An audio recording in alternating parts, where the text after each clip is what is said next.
18. La indecisión. Las hogueras de un ejército de 100,000 hombres y mujeres, la mayoría indios armados de palos, piedras, cuchillos de cocina, arcos y flechas, machetes mal afilados, hondas, arden en la noche en Coajimalpa. Se dice que su resplandor puede ser visto desde la Ciudad de México. El ejército insurgente cena manzanas. El pánico cunde en la ciudad. La capital de la Nueva España, de 150,000 habitantes, se sabe condenada. No todos. En algunos barrios populares los pobres afilan los cuchillos. Hidalgo envía una comisión pidiendo la rendición. Luego se retira a soñar en vela cómo puede ser la terrible victoria. El virrey, que ha recibido la petición enviada por Hidalgo, la rechaza y deposita su bastón de mando ante una imagen de la Virgen en la catedral. Al día siguiente convence a su junta de jefes de que se retiren. Casi 200 años más tarde, los historiadores seguimos discutiendo con don Miguel.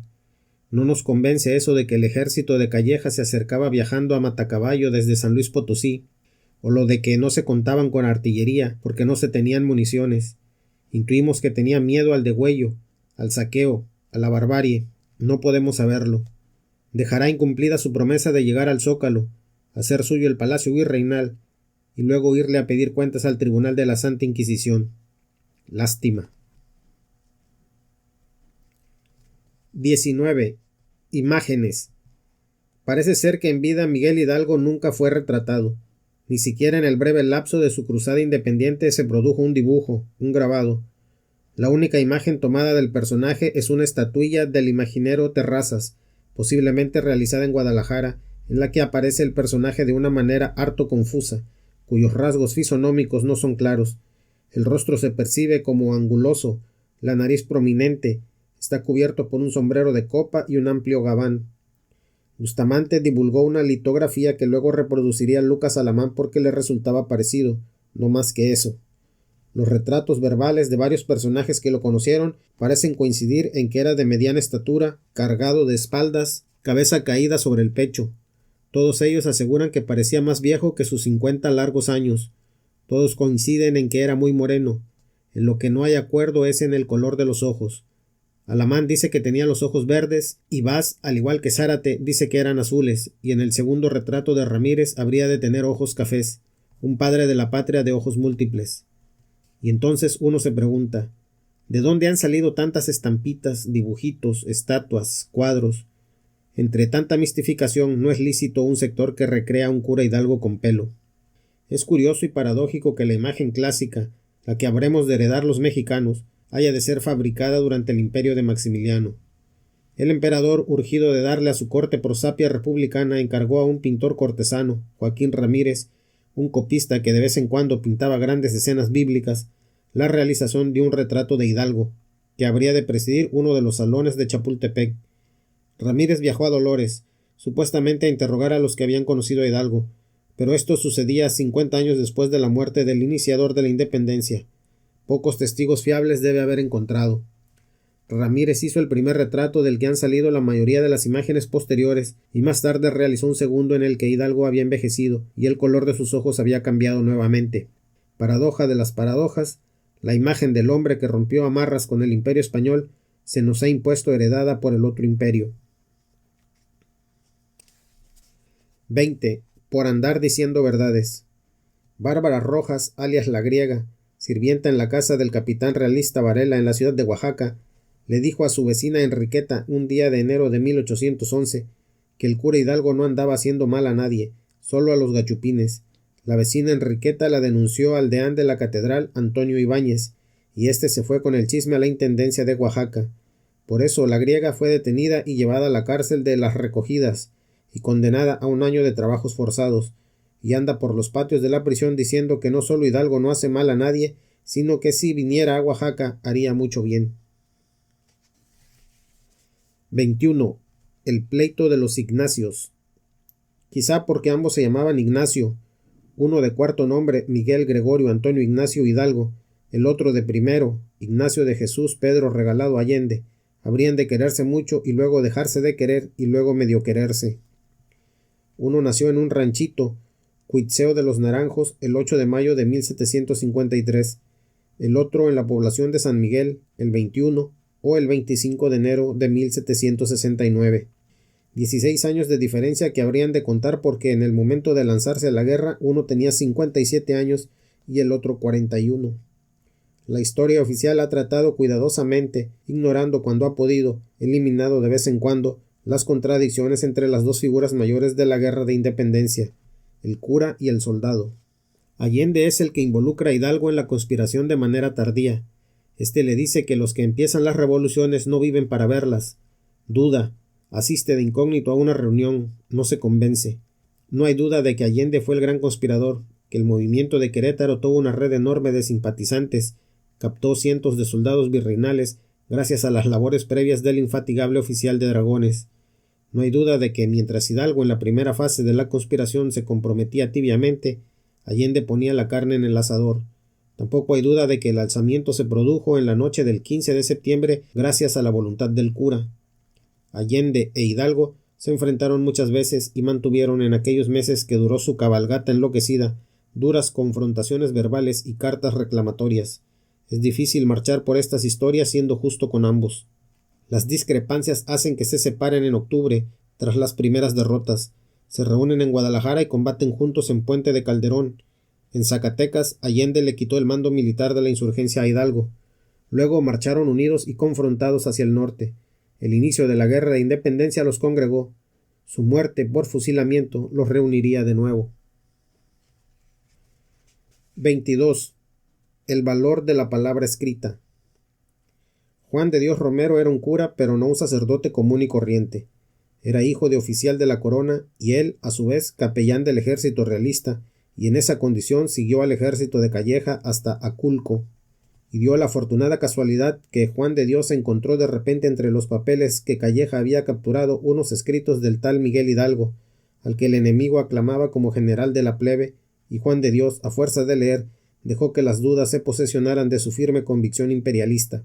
Abrumado por las lecturas que lo estaban llevando hacia el demonio de la razón, el mejor de los demonios, hijo del pensamiento y la crítica, decidió consultar con su madre.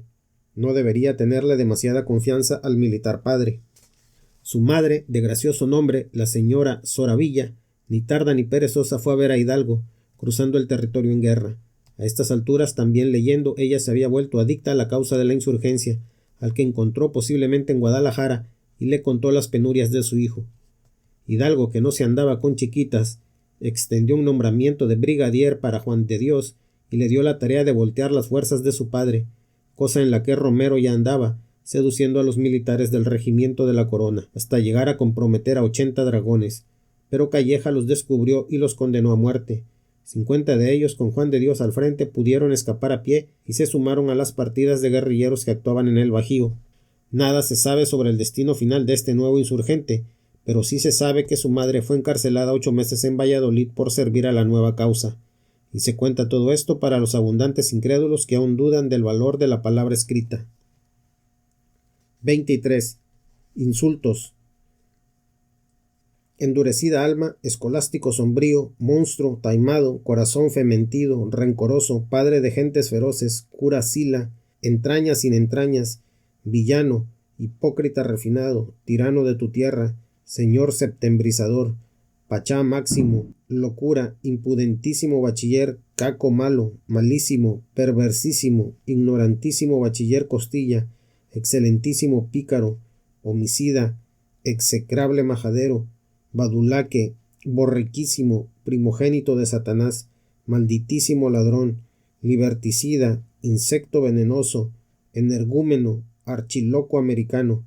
Estos son algunos de los insultos, tan solo algunos, recogidos al azar de las páginas de la serie de cartas que se publican anónimamente en un periódico capitalino, el Diario de México, en 1810, bajo el título de Cartas de un doctor mexicano al bachiller don Miguel Hidalgo Costilla, ex cura de Dolores, ex sacerdote de Cristo, ex cristiano, ex americano, ex hombre y generalísimo capataz de salteadores y asesinos.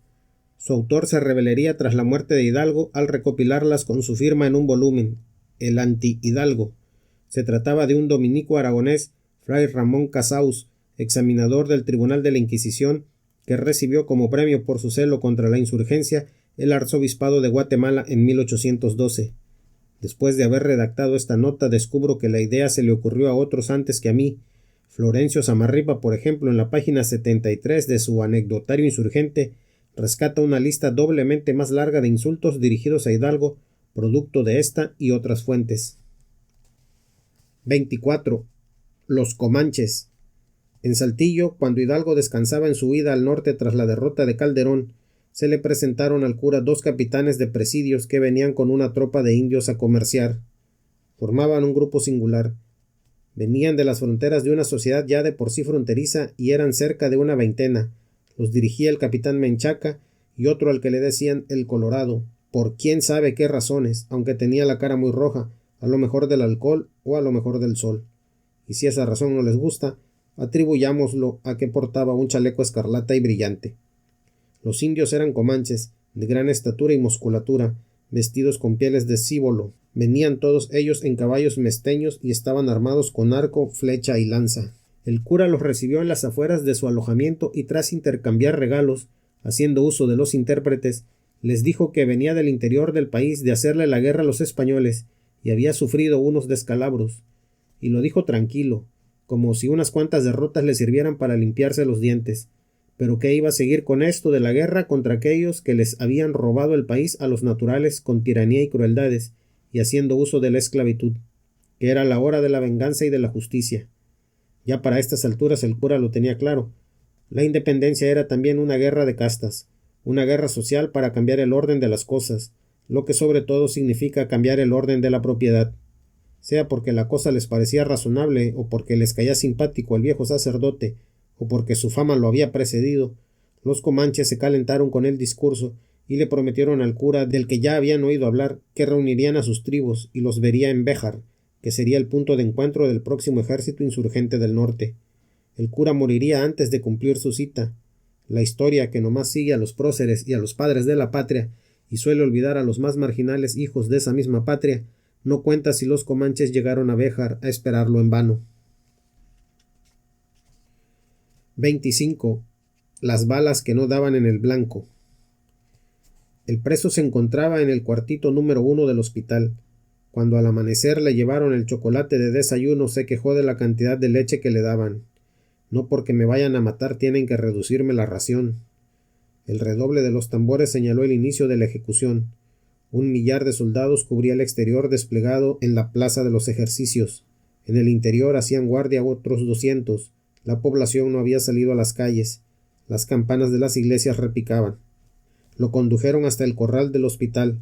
Repartió unos dulces entre los soldados que lo iban a fusilar. Caminó solo hasta el banquillo que había en el patio. Ahí se produjo un altercado porque querían hacerlo sentarse de espaldas al pelotón de fusilamiento. Logró convencerlos de que lo mataran de frente. Lo ataron a un palo una vez sentado en el banquito y lo vendaron. Colocó la mano derecha sobre el corazón como le había advertido a los soldados que haría para que no fallaran la puntería. Situados de a 4 en fondo, los 12 soldados del pelotón de fusilamiento recibieron la orden de fuego. La primera cuarteta, a tan solo 4 pasos del hombre, hizo fuego. Fallaron todos, produciendo tan solo unas heridas en el estómago. La venda se la dio y el hombre se les quedó mirando. El oficial a cargo, un tal Armendáriz, ordenó a la segunda fila que disparara. Le destrozaron el estómago. El oficial recordaba años más tarde que los soldados temblaban como unos azogados. Tenían orden de disparar al corazón, pero también tenían miedo. La tercera fila no hizo blanco. El teniente, desesperado, ordenó a 2 soldados que dispararan poniendo la boca de los fusiles sobre el corazón. Así murió Miguel Hidalgo en la ciudad de Chihuahua. Más tarde llevaron el cadáver a la plaza, aún sentado en el banquito para que a todo el mundo le quedara constancia de que lo habían fusilado, que no iba a retornar de entre los muertos. 1000 soldados custodiaban la plaza. Luego le cortaron la cabeza con un machete curvo y la salaron. El cadáver se enterró en un sitio desconocido en las cercanías. Ese día hubo una misa y un cura apellidado García pronunció un sermón de escarmiento. Fue un sermón duro, condenando a Miguel y su reto al imperio. El cura García murió de un cólico en el hígado días más tarde. 26. Las cabezas. Por orden del general brigadier Calleja y para hacer escarmiento, las cabezas de los fusilados en Chihuahua fueron transportadas a Guanajuato. Un herrero de nombre Modesto Pérez fue el encargado de manufacturar 4 jaulas de hierro que con las cabezas de Miguel Hidalgo, Ignacio Allende, Juan Aldama y Mariano Jiménez serían instaladas como adorno en las 4 esquinas de la Alhóndiga, símbolo contra símbolo. Un letrero que decía que las cabezas pertenecían a insignes fascinerosos y primeros caudillos de la revolución acompañaba la macabra ofrenda. En esas estaba el verdugo metiendo en su jaulita la cabeza de Allende, cuando un gachupín llegó clamando venganza y se dedicó a patear la jaula de barrotes de hierro en la que estaba la cabeza de Hidalgo, haciéndola rodar por los adoquines. Luego, muy ufano, se trepó a su caballo y se lanzó cuesta arriba, pero el animal excitado no respondió al freno y lanzó a su jinete al suelo, donde el gachupín se rompió la pata izquierda. Una anciana sabia dijo en voz muy alta para que todo el mundo la oyera: «Dios castiga sin palo ni piedra». La bola de insurgentes enmascarados que siempre hay por todos lados se limitaron a darle sonrisas y zanahorias al caballo. El verdugo colgó las jaulas con las cabezas, pero sin mayores irreverencias, no fuera a hacerla de malas. Ahí se acabaron de pudrir al sol descarnándose. El trofeo de la contrarrevolución permaneció en la plaza durante 10 años. Todavía en Guanajuato me he encontrado personas que me cuentan que en las noches sin luna, los ojos de Hidalgo siguen mirando a los paseantes que cruzan la plaza de la Alhóndiga. 27. El mejor epitafio para Hidalgo. Ignacio Ramírez lo hace mucho mejor de lo que yo podría hacerlo, y lo cuenta en una tarde de otoño en Mazatlán, en medio de la guerra contra el Imperio francés en 1863. México era la Nueva España, las danzas del andaluz, las fiestas idolátricas de las aldeas de Castilla, los ridículos trajes de la corte, la literatura de Góngora dominando el púlpito y el foro. Para ir a los cielos se pasaba por España, y en medio de estas costumbres, de estas preocupaciones, de estas leyes, de esa religión, de esta atmósfera, un cura, un anciano sobreponiéndose a su profesión, a su edad, a sus recuerdos, a sus esperanzas, a sus parientes, a sus amigos, a su rey, a su Dios, a sí mismo. Se propone trastornar la mitad del mundo, pronuncia la palabra mágica y deshace el encanto de 3 siglos. Cuando pone la tea en la mano del indígena no ignora que van a desaparecer entre las alas y bajo los pasos del humo, del fuego, la casa de sus padres y la cosecha de sus amigos. 28. Hijos.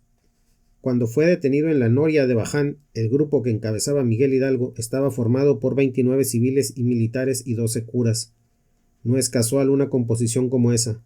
A lo largo de toda la guerra de independencia que entonces se iniciaba, el clero ya no participó activamente del lado de los insurgentes. Para el lector actual, muchos son los motivos de sorpresa cuando se aproxima a los inicios del siglo XIX, entre ellos la cantidad de sacerdotes que había en la sociedad novohispana, cerca de 20,000, diría Víctor Orozco, y cómo el movimiento insurgente cortaba en dos cual cuchillo afilado al gremio. El nefasto Lucas Alamán ofrece una explicación. Los eclesiásticos que se alistaron bajo las banderas de la insurrección solían ser los más corrompidos del lugar. Parece ser poco certera, más bien curas sin mucha vocación religiosa que habían entrado al sacerdocio en una sociedad sin posibilidades de ascenso para acceder a la educación. Y es cierto, tenían muchos y muy irregulares hijos. La vida sexual de los padres de la patria, al menos del primer grupo de cuadros que iniciaron el proceso de la independencia, era en el mejor de los casos poco controlada. Hidalgo tenía 2 hijas, Josefa y Micaela con Josefa Quintana, la improvisada actriz de El Tartufo, que nacieron en San Felipe, y otros 2, Agustina y Lino Mariano, hijos de Manuela Ramos Pichardo, nacidos en Valladolid, de la que se separó cuando el confesor de su esposa le presionó porque vivía en pecado y la convenció de que entrara en un convento mientras el cura se iba para Colima. De Hidalgo se decía a principios de 1790 que frecuentaba bailes y tenía el trato torpe con mujeres. Morelos tuvo 3 hijos. El más conocido fue Juan Nepomuceno Almonte, de triste memoria, y al que se sumaron José y Guadalupe. Matamoros tenía un hijo llamado Apolonio. Con él se presentó al inicio de la insurrección suriana. Hasta Allende, sin ser sacerdote, andaba regando prole por el mundo. Había tenido en su juventud un hijo nacido en 1791, Indalecio, con Antonia Herrera, con la que no se casó.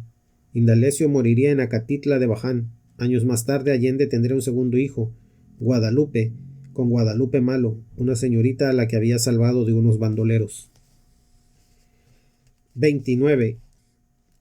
Las amotinadas de Miahuatlán. A medianoche del 2 de octubre de 1811 y bajo la luz de la luna se reunieron ante el cuartel de Miahuatlán un centenar de mujeres provocando el desconcierto de los soldados. Al rato llegaron otras 3 cargando varios garrotes, lo que hizo que el soldado José Pino, que se encontraba de guardia, fuera a avisarle a su teniente, pero ya para entonces las mujeres avanzaban sobre el cuartel con ánimo de bronca. El teniente Lanza ordenó que mataran a las primeras que intentaran entrar y repartió lanzas a los soldados, pero muchos de estos se quedaron inmóviles y las mujeres cargaron rompiendo el sable en 3 pedazos de uno que intentó resistirse, y armando gran algazara entraron en el cuartel apaleando soldados y dispersando a los más, rompiéndole la cabeza al cabo Hermenegildo. Las mujeres traían también machetes y cuchillos y amenazaron con usarlos contra los oficiales, no contra los soldados, que muchos eran sus maridos y que no querían hacer guerra a los insurgentes, pero no hizo falta porque oficiales y clases salieron huyendo. En la causa establecida para aclarar las razones del motín y juzgar a las cabecillas, Pioquinta Bustamante, Romana Jarquín y Mónica la de San Ildefonso, se dijo como argumento inculpatorio, y no fue desmentido, que las mujeres habían estado echándose unos tragos antes en la plaza para reunir valor.